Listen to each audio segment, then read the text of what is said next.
Seeds of Hope. When I first picked up the book, I was immediately delighted because I noticed that all through the book was discussion about systemic change. I think that for those of us that have worked in direct service for years and years, the dynamics of systemic change are very difficult. It's a very slow process, and sometimes you don't know if you're achieving anything at all. I think that history and economics will tell us that that's where the book stops.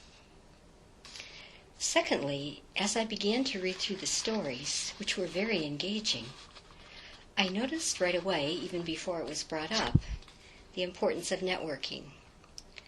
And of course, in this day and age, not only can we not get anything done without networking, but also it enhances everything that we do.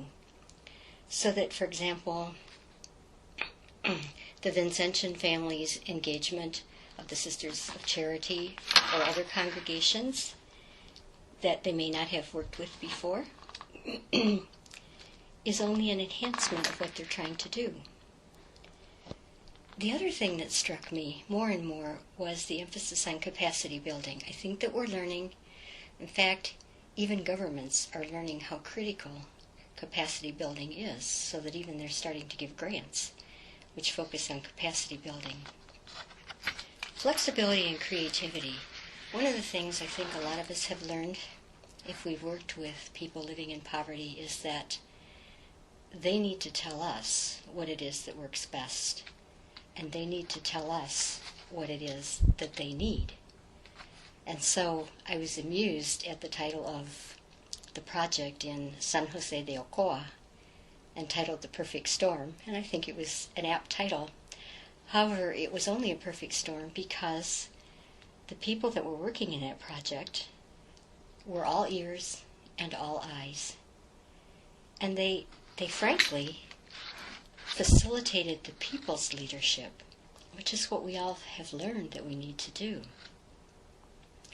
The groups in Madagascar who were willing to change direction when they saw what was needed that maybe wasn't so obvious in the beginning is critical to what we need to be doing. And we can go back to the document on the missionary work of the church from Vatican Council II. I think that one of the other things that struck me immensely was that for people, those of us that need to be convinced of the value, and not only the value, but of the how-to of systemic change, I really liked the fact that it was woven through the entire book. I think this book could be a handbook for any of us, particularly in religious communities, because these are religious communities working together. But I think anyone who's trying to do people-centered development could learn so much from Seeds of Hope. And I thank the Vincentians for sharing it with me, and I intend to use it in my community as well.